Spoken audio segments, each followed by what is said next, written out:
மிகவும் பலம் குறைவான கிரகம் யார் என சொல்லி பார்க்கும் பொழுது புத பகவான். சிம்மத்தில் இருக்கக்கூடியதான அந்த கேதுவனுடைய பிரச்சனைகளிலிருந்து நீங்கள் அழகாக தப்பித்துக் கொள்ளலாம்.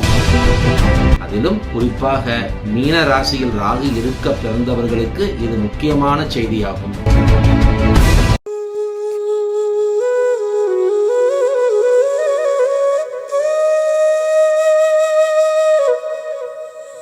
உலகெங்கிலும் இருக்கும் அன்பு நெஞ்சங்கள் அனைவரையும் கனகதாரா ஆஸ்ட்ரோ டிவி சேனல் வழியாக சந்திப்பதில் மற்றற்ற மகிழ்ச்சி அடைவது உங்கள் அன்பன் பிருகு பிரபாகரன், பழனி. ஜோதிடம் என்ற ஒரு அற்புத சாஸ்திரம், நவகிரகங்கள். அந்த நவகிரகங்களிலே குறிப்பாக 2 கிரகங்களை பற்றியதான சில விசேட செய்திகளை உங்களோடு பகிர்ந்து கொள்ளலாம் என சொல்லி ஒரு சிந்தனை.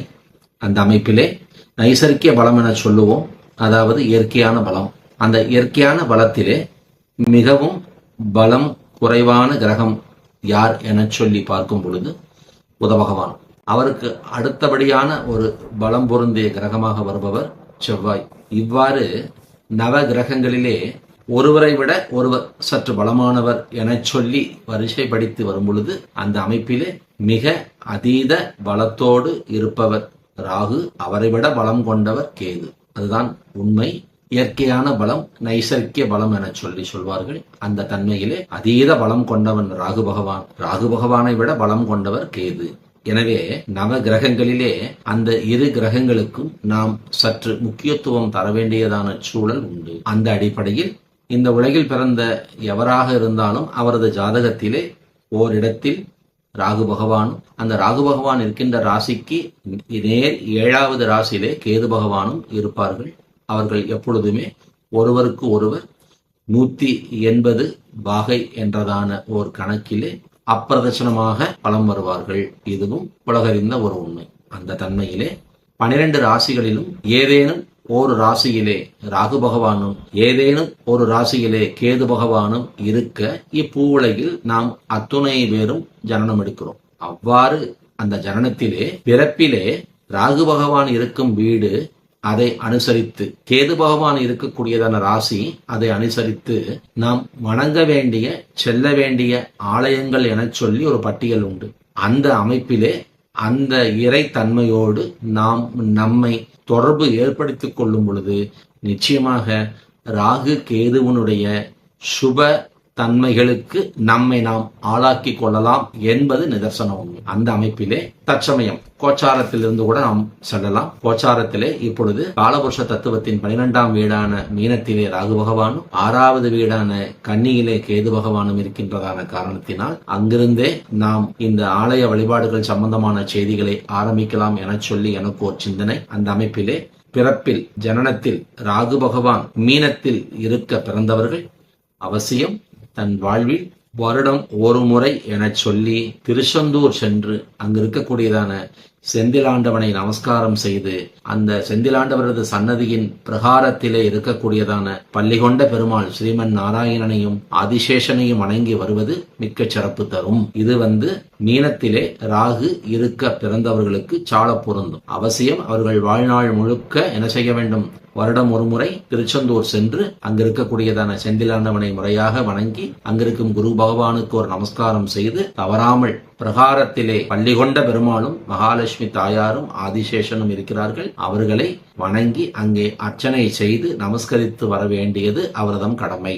இதை புரிந்து கொள்ள வேண்டும். பிறப்பிலே மீனத்தில் ராகு இல்லாமல் வேறு ராசியில் இருக்க பிறந்தவர்களாக இருந்தாலும் தற்சமயம் கோச்சாரத்திலே ராகு பகவான் மீனத்தில் இருக்கின்றதான காரணத்தால் இந்த 1.5 வருட காலத்திலே குறைந்தபட்சம் 2 முறையேனும் அனைவரும் திருச்செந்தூர் சென்று அங்கு இருக்கக்கூடிய செந்திலாண்டவரை வணங்கி அந்த பள்ளி கொண்ட பெருமாளை வணங்கி வருவது நிச்சயமாக நற்பலன் தரும், தந்து கொண்டிருக்கிறது. இதுவும் உண்மை. அதிலும் குறிப்பாக மீன ராசியில் ராகு இருக்க பிறந்தவர்களுக்கு இது முக்கியமான செய்தியாகும். இவர்கள் வாழ்நாள் முழுக்கவே வருடம் ஒரு முறை வருடம் 2 முறை என சொல்லி திருச்செந்தூர் செல்ல வேண்டும். பிறப்பிலே மீனத்திலே ராகு இல்லாமல் இப்பொழுது கோச்சாரத்தில் ராகு இருப்பவர்கள் இந்த கோச்சார ராகுவானவர் மீனத்தை கடந்து அடுத்த வீடான கும்பம் செல்லும் வரை வாய்ப்பு கிடைக்கும் போதெல்லாம் திருச்செந்தூர் செல்லலாம். குறைந்தபட்சம் ஒரு 2 முறையேனும் அவர்கள் திருச்செந்தூர் சென்று செந்திலாண்டவனை வணங்கி அங்கிருக்கும் வள்ளிகொண்ட பெருமாளை வணங்கி வருவது நிச்சயமாய் அவர்களுக்கு நற்பலன் தருகிறது. இதை நீங்கள் கடைபிடித்து அவ்வழிபாடை செய்ய வேணுமாய் அன்போடு கேட்டுக்கொள்கிறேன். அடுத்ததாக கேது. கோச்சாரத்திலே தற்சமயம் கன்னிராசியிலே கேது பகவான் இருக்கிறார். எனவே இந்த கன்னிராசியில் இந்த கேது பகவான் இருக்கக்கூடியதான இந்த 1 வருட காலமும் இப்பூவுலகில் பிறந்த அத்துணை பேரும் அவசியம் சென்று வணங்க வேண்டிய தெய்வம் யார் என சொல்லி கேட்கும் பொழுது திருக்கோவிலூர் அருகே இருக்கக்கூடிய கீழையூர் என்கின்றதான ஒரு இடம் அட்ட வீர தலங்களிலே ஒரு தலமாக வரக்கூடிய அந்த தலத்திலே ஈஸ்வரனுடைய ஆலயம், சிவாலயம். அந்த சிவாலயத்தில் இருக்கக்கூடியதான விநாயக பெருமானை சென்று கண்டு வணங்கி வர வேண்டும். அந்த விநாயக பெருமான் தான் கன்னியில் கேது இருக்க பிறந்தவர்களுக்கு உண்டானதான உரித்ததான தெய்வமாகும். எனவே உங்களது பிறப்பு ஜாதகத்தில் நீங்கள் பிறக்கும் பொழுதே கன்னியில் கேது இருக்க பிறந்தவர்கள் நீங்கள் என்றால் அவசியம் வாழ்நாள் முழுக்க வருடம் 1 முறை 2 முறை என சொல்லி நீங்கள் அந்த திருக்கோவிலூர் அருகே இருக்கக்கூடியதான கீழையூர் என்ற இடத்திலே இருக்கக்கூடியதான சிவாலயம் சென்று அங்கிருக்கும் அந்த விநாயக பெருமானை வணங்கி வருவது மிகச்சிறந்த பலனை தரும். நீங்கள் பிறக்கும் பொழுது கன்னியில் கேது இல்லை, அவர் வேறு ஒரு ராசியில் இருக்கின்றார் என்றாலும் கூட தற்சமயம் கோச்சாரத்தில் இருக்கக்கூடியதான இந்த கன்னி கேதுவிற்கு உரித்ததான அந்த ஆலயம் கீழையூர் ஈஸ்வரனுடைய ஆலயத்தில் இருக்கக்கூடிய விநாயகரை அவசியம் சென்று நீங்கள் வணங்கி வருவது உங்களுக்கு அந்த கேதுவினால் ஏற்படக்கூடியதான பாதிப்புகளிலிருந்து நீங்கள் விடுதலை பெற்று வருவதற்கு அற்புதமான ஒரு வழிகாட்டியாகும். அதை நீங்கள் அத்துணை பேரும் பின்பற்றி வர வேண்டும். ராகுவும் கேதுவும் அப்பிரதட்சணமாக வலம் வருகின்றதான தன்மையால் இந்த வழிபாட்டு தன்மைகளை நாமும் அவ்வாறே காண்போம். இப்பொழுது ராகு பகவான் கும்பத்தில் இருப்பதாக வைத்துக் கொள்வோம். இதிலே பிறப்பிலேயே ராகு பகவான் கும்பத்தில் இருக்க பிறந்தவர்கள் எவராக இருந்தாலும் அவர்கள் தன் வாழ்நாள் முழுக்க நாகர்கோவில் சென்று அங்கே நாகராஜ சுவாமியை வணங்கி வருவது அந்த கும்பத்து ராகுவால் அவர்களுக்கு வரக்கூடியதான இடர்பாடுகளில் இருந்து அவர்கள் தங்களை காத்துக் கொள்வதற்குண்டானதான அற்புதமான ஒரு ஆலயமாக அது அமைகிறது. எனவே நீங்கள் பிறக்கும் பொழுது உங்கள் ஜாதகத்தில் கும்பத்தில் ராகு பகவான் இருப்பாரேயானால் நீங்கள் உங்கள் வாழ்நாள் முழுக்க மிகவும் அழகாக வருடம் 1 முறை 2 முறை நீங்கள் நாகர்கோவில் சென்று அங்கே நாகராஜா சுவாமியை வணங்கி வாருங்கள். ராகுவினுடைய அற்புத பலன்களை நீங்கள் அனுபவத்தில் காணலாம்.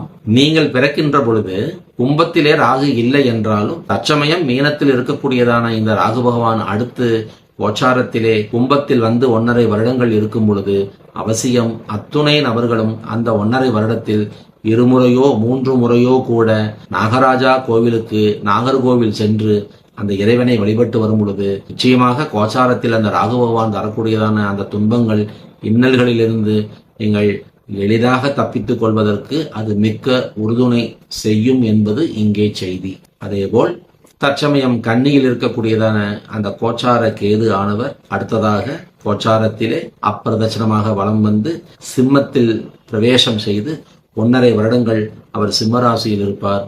அப்பொழுது அவசியம் அந்த 1.5 வருடங்களும் நீங்கள் செல்ல வேண்டிய ஆலயம் திருவண்ணாமலை சென்று அந்த திருவண்ணாமலையின் கோபுர வாசலிலே இருக்கக்கூடியதான அந்த விநாயக பெருமானை நமஸ்காரம் செய்து அங்கே நீங்கள் ஒரு சிறப்பான வழிபாடு அர்ச்சனை செய்து வரும் பொழுது சிம்மத்தில் இருக்கக்கூடியதான அந்த கேதுவனுடைய பிரச்சனைகளிலிருந்து நீங்கள் அழகாக தப்பித்துக் கொள்ளலாம்.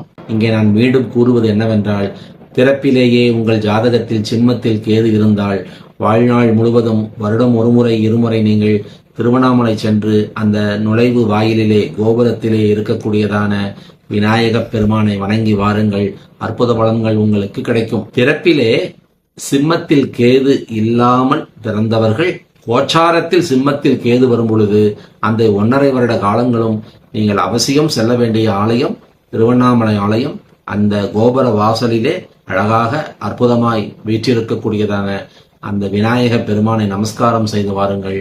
நீங்கள் சிம்மத்தில் வரும் கேதுவினுடைய இடர்பாடுகளிலிருந்து துன்பங்கள் துயரங்களிலிருந்து எளிதாக தப்பித்துக் கொள்வதற்கு அந்த விநாயக பெருமான் தனிப்பெரும் கருணை செய்வார் என்பது இங்கே ஓர் செய்தி. 3வது செய்தி, கோச்சார ராகு பகவான் மகரத்தில் இருப்பதாக எடுத்துக்கொள்வோம். மகரத்திலே ராகு பகவான் சஞ்சரிக்கும் பொழுது அவசியம் நாம் செல்ல வேண்டிய ஆலயம் என்ன என சொல்லி பார்க்கும் பொழுது திருப்பூரிலிருந்து அவிநாசி செல்லும் வழியிலே திருப்பூருக்கும் அவிநாசிக்கும் இடையில் இருக்கக்கூடிய அற்புத தலம் திருமுருகன்பூண்டி. அந்த திருமுருகன்பூண்டி என்ற அந்த அமைப்பில் இருக்கக்கூடியதான இறை தலத்திலே சென்று முருகப்பெருமானை வணங்கிவிட்டு அங்கு ராகு கேதுக்கு சாந்தி செய்யக்கூடியதான ஒரு அற்புதமான ஒரு ஆலயம் இருக்கிறது. அங்கு சென்று நீங்கள் அந்த இறை மூர்த்தியை வணங்கி வருவீர்களேயானால் மகரத்தில் வரக்கூடியதான அந்த கோச்சார ராகுவிலிருந்து நிச்சயமாக நம்மை நாம் காத்து கொள்ள முடியும். அதேபோல் பிறப்பிலேயே மகரத்தில் ராகு இருக்க பிறந்தவர்கள் அந்த திருமுருகன் பூண்டியில் இருக்கக்கூடியதான அந்த சர்பத்துடைய ஸ்தலம் அங்கு சென்று கேளுங்கள். திருமுருகன் பூண்டியில் இறங்கி இங்கே அதை கேதுவுடைய ஆலயம், கேது கோவில் என கூட சொல்வார்கள். நிச்சயமாக அங்கே இறைவனுடைய தன்மையிலே ராகு பகவானுடைய சாநித்தியம் நிறைந்திருக்கின்றது. அங்கு சென்று நீங்கள் இந்த இறை வழிபாடு செய்து வாருங்கள். ராகுவால் ஏற்படக்கூடியதான துன்பங்களிலிருந்து அழகாக நாம் நம்மை விடுவித்துக் கொள்ளலாம். இது பிறப்பில் மகரத்தில் ராகு இருக்க பிறந்தவர்களுக்கு அவர்தம் ஆயுள் முழுக்க வருடம் ஒருமுறை இருமுறை செல்ல வேண்டியதான அற்புத ஆலயம். கோச்சாரத்திலே மகரத்தில் ராகு வரும்போது கூட அவசியம் இவர்கள் அந்த இடம் சென்று அங்குள்ள அந்த இறை மூர்த்தியை வணங்கி வரும் பொழுது நிச்சயமாக அந்த கோச்சார ராகு அவர்களுக்கு நன்மைதான் செய்து வருகிறார். அதேபோல் கேது பகவான் கடகத்தில் இருக்கும் பொழுது நாம் வணங்க வேண்டிய தெய்வம் என்ன தெய்வம் என சொல்லி பார்க்கும் பொழுது கள்ளவாரண கணபதி திருக்கடையூர். கடகத்தில் எவரெல்லாம் கேது பகவான் இருக்க பிறந்திருக்கின்றாரோ அவர்கள் வாழ்நாள் முழுக்க செல்லக்கூடியதான தெய்வம், இறை வழிபாடு செய்ய வேண்டியதான இறை வழிபாடு திருக்கடையூரிலே இருக்கக்கூடியதான கள்ள வாரண கணபதியை வழிபாடு செய்து வர வேண்டும். அந்த கடகத்து கேதுவால் வரக்கூடியதான கஷ்டங்களிலிருந்து துன்பங்களிலிருந்து நாம் நிச்சயமாக விடுதலை பெற முடியும். கடகத்தில் ஒருவர் பிறக்கும் பொழுது கேது பகவான் இல்லை என்றாலும் கூட கோச்சாரத்திலே அந்த கேது பகவான் கடகத்திற்கு வரும் பொழுது தப்பாமல் அந்த 1.5 வருட காலங்களில் ஒரு முறையோ இருமுறையோ அவர்கள் அந்த திருக்கடையூர் சென்று கள்ள வாரண கணபதியை வணங்கி வருவது நிச்சயமாய் அவர்களுக்கு அந்த கேதுவனுடைய இடர்பாடுகளிலிருந்து நல்லதொரு விடுதலை தருகிறது என்பதும் கண்கூடாக காணும் ஒரு செய்தியாகும். அடுத்ததாக ராகு பகவான் தனுசுவிலே ராகு பகவான் சஞ்சாரம் செய்யும் பொழுது அந்த 1.5 வருட காலமும் எவராக இருந்தாலும் அவர்கள் சென்று வணங்க வேண்டிய அற்புதமான தெய்வம் யார் என்றால் கருமாரி அம்மன் திருவேற்காடு. ஸ்ரீதேவி கருமாரி அம்மன் என சொல்லி அவளை அழைப்பார்கள். சர்வஸ்வரூபமாக அந்த நாகத்தின் தன்மையோடு சர்பத்தின் வடிவாய் இருக்கக்கூடியதான அந்த அன்னையை எவரொருவர் சரணடைகிறார்களோ அவர்களுக்கு தனுசு ராசியில் இருக்கக்கூடியதான ராகுவனுடைய தாக்கம் மிக அழகாக குறைந்து அந்த ராகு பகவான் அவர்களுக்கு வாழ்விலே பல நல்ல முன்னேற்றங்களையும் நல்ல பல உயர்வான தன்மைகளையும் தருகிறார் என்பது நிதர்சனமான உண்மை. எனவே பிறப்பிலேயே தனுசுவில் ராகு இருக்க பிறந்தவர்கள் அவசியம் சென்று வணங்கி வழிபட வேண்டிய அந்த இறைவம், அந்த இறை தத்துவம் யாரென்னு சொல்லி பார்க்கும் பொழுது கருமாரி அம்மன் திருவேற்காடு. பிறக்கும் பொழுது ஒரு ஜாதகத்திலே தனுசுவில் ராகு இல்லை என்றாலும் கோச்சாரத்திலே அந்த ராகு தனுசுவிற்கு வரும் பொழுது அந்த 1.5 வருட காலமும் அவசியம் அவர்கள் சென்று வணங்க வேண்டிய தெய்வம் திருவேற்காட்டில் வீற்றிருக்கக்கூடியதான அன்னை கருமாரி தாய் ஆவாள். அடுத்ததாக கேது பகவான். தனுசுவிலே ராகு இருந்தால் மிதுனத்தில் கேது பகவான் இருப்பார். இதிலே பிறப்பிலேயே மிதுனத்தில் கேது இருக்க பிறந்தவர்கள் உண்டு. கோச்சாரத்தில் கேது பகவான் மிதுனத்தில் வருவது உண்டு. இருவருக்கும் ஒரு செய்தி. என்ன செய்தி என்றால் மிதுனத்தில் கேது இருக்கும் பொழுது அவர்கள் திருநெல்வேலியில் இருக்கக்கூடிய இரட்டை விநாயகர் என்ற சன்னதிக்கு சென்று, அதாவது திருநெல்வேலி அந்த நகரத்துக்குள் அந்த டவுன்ல இருக்கு இரட்டை விநாயகர் கோவில் என சொல்லி கேட்டால் யாராக இருந்தாலும் கூறுவார்கள். அங்கு சென்று அந்த இரட்டை விநாயகரை வணங்கி அங்கே ஒரு வழிபாடு செய்து அர்ச்சனை செய்து வரும் பொழுது மிதுனத்தில் இருக்கக்கூடிய கேது பகவானுடைய தாக்கம் வெகுவாக குறைவதையும் அனுபவத்தில் காண முடிகிறது. எனவே உங்கள் பிறப்பில் மிதுனத்தில் கேது இருக்க பிறந்தவர்கள் வாழ்நாள் முழுக்க அவசியம் வருடம் ஒருமுறை இருமுறை திருநெல்வேலி சென்று அங்கிருக்கும் அந்த இரட்டை பிள்ளையார் அந்த விநாயகர் சன்னதியில் சென்று வழிபாடு செய்து வாருங்கள். கோச்சாரத்திலே கேது பகவான் மிதுனம் வரும் பொழுது இந்த உலகில் பிறந்த அத்துணை பேரும் தவறாமல் செல்ல வேண்டிய ஆலயமும் அதே ஆலயம்தான் திருநெல்வேலியில் இருக்கக்கூடியதான இரட்டை விநாயகர் சன்னதி சென்று அந்த 1.5 வருட காலகட்டத்திற்குள் ஒரு 2 முறை, ஒரு 3 முறை சென்று அந்த இறை வழிபாடு செய்து வாருங்கள். கோச்சாரத்தில் மிதனத்தில் வரும் கேதுவுடைய தாக்கம் வெகுவாக குறைகிறது என்பதும் ஒரு உண்மையாகும். அதற்கு அடுத்ததாக விருச்சகம். விருச்சகத்திலே கோச்சாரத்தில் ராகு வரும் பொழுது நிச்சயமாக காளகஸ்தி செல்லுங்கள். அந்த காளகஸ்தியிலே இருக்கக்கூடியதான பாதாள விநாயகரை சென்று சரணடையுங்கள். விருச்சகத்து ராகுவால் உங்களுக்கு ஏற்படும் பாதிப்புகளிலிருந்து நீங்கள் அழகாக தப்பித்துக் கொள்ளலாம். பிறப்பிலேயே விருச்சகத்தில் ராகு இருப்பவர்களுக்கு வாழ்நாள் முழுக்க அவர்கள் வருடம் 1 முறையோ 2 முறையோ செல்ல வேண்டிய அற்புத ஆலயம் காளகஸ்தியில் இருக்கக்கூடியதான விநாயக பெருமானுடைய வழிபாடு. கோச்சாரத்திலே ராகு பகவான் விருச்சகத்தில் வரும் பொழுது தப்பாமல் அந்த 1.5 வருட காலங்கள் ஒரு 2 முறையேனும் நீங்கள் காளகஸ்தி சென்று அந்த பாதாள விநாயகரை வணங்கி வாருங்கள். நிச்சயம் உங்கள் வாழ்வில் நல்ல முன்னேற்றங்கள் உண்டு. ரிஷபத்தில் கேது. ரிஷபத்தில் கேது இருக்க பிறந்தவர்களுக்கும் இந்த வழிபாடு வாழ்நாள் முழுக்க செய்ய வேண்டிய வழிபாடாகும். ரிஷபத்தில் கோச்சாரத்தில் கேது வரும் பொழுதும் யாராக இருந்தாலும் அவர்கள் செல்ல வேண்டிய ஆலயம் என்னவென்றால், திருச்சியிலிருந்து முசிறி செல்லும் வழியிலே இருக்கக்கூடியதான கீழவெள்ளூர் எனும் ஒரு சிறு கிராமத்திலே ஐயா திரு காமேஸ்வரன், அன்னையின் திருநாமம் திரு காமேஸ்வரி, அந்த திரு காமேஸ்வரனையும் காமேஸ்வரியையும் வணங்கி அங்கிருக்கும் இறை மூர்த்திகளை அனைவரும் நீங்கள் சரணடைந்து வருவீர்களேயானால், ரிஷபத்திலே பிறப்பிலே கேது இருக்க பிறந்தவர்கள் ஆகட்டும், கோச்சாரத்தில் கேது பகவான் ரிஷபத்தில் வரும்போதும் ஆகட்டும், அந்த கேதுவால் ஏற்படக்கூடியதான இன்னல்கள், துன்பங்கள், துயரங்களிலிருந்து நீங்கள் வெகுவாக உங்களை காத்துக்கொள்வதற்கு அந்த இறை மூர்த்தி, அந்த இறை வழிபாடு நிச்சயம் உங்களுக்கு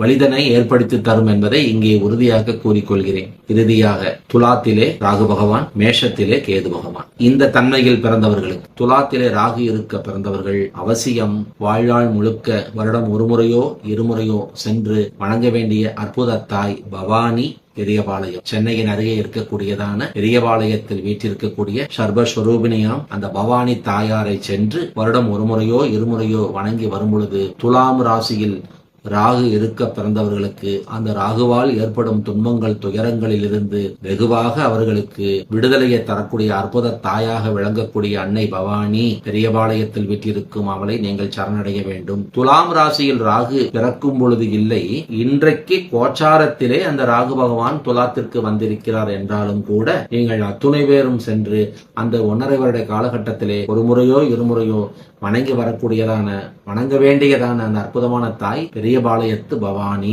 அதை நீங்கள் தவறாமல் கடைபிடித்து வாருங்கள். நிச்சயம் உங்களுக்கு பல அதிசயங்களும் அற்புதங்களும் நிகழும். மேஷத்து கேது. மேஷத்திலே கேது பிறப்பிலும் இருக்கும், கோச்சாரத்திலும் வரும். அவ்வாறு மேஷத்திலே கேது பிறப்பிலே இருக்க பிறந்த எவராக இருந்தாலும் அவர் நிச்சயமாக வருடம் 1 முறை அல்லது 2 முறை தன் வாழ்நாள் முழுக்க சென்று வழிபட வேண்டிய இறைவன் உச்சி பிள்ளையார், மலைக்கோட்டை திருச்சி செல்லுங்கள். மலைக்கோட்டையின் மேல் இருக்கக்கூடிய அந்த உச்சி பிள்ளையார் என்ற அந்த விநாயக பெருமானை வணங்கி உங்களது நியாயமான கோரிக்கைகளை கூறுங்கள். மேஷத்தில் இருக்கக்கூடிய கேது பகவானால் ஏற்படக்கூடியதான பிரச்சனைகள், துன்பங்கள், தொல்லைகளிலிருந்து அழகாக நீங்கள் வெளிப்பட்டு விடுதலை பெற்று வர முடியும். அந்த விநாயக பெருமான் உங்களுக்கு கருணை செய்வார். மாறாக நீங்கள் பிறக்கும் பொழுது மேஷத்தில் கேது பகவான் இல்லை என்றாலும் கோச்சாரத்திலே அந்த கேது பகவான் மேஷத்திற்கு வரும் பொழுது அவசியம் நீங்கள் அந்த 1.5 வருட காலத்திலே 1 முறையோ 2 முறையோ திருச்சி மலைக்கோட்டை சென்று மேல் இருக்கக்கூடியதான அந்த உச்சி பிள்ளையார் அந்த விநாயகனை வணங்கி வாருங்கள். அவசியம் அந்த கோச்சார கேது உங்களுக்கு நன்மையே தருவார் என்கின்றதான இந்த அற்புத செய்திகளை சொல்லி அடுத்த தகவல்களோடு உங்களை மீண்டும் சந்திக்கும் வரை உங்களிடமிருந்து தற்காலிகமாக விடைபெறுவது உங்கள் நண்பன் பிருகு பிரபாகரன். நன்றி, வணக்கம்.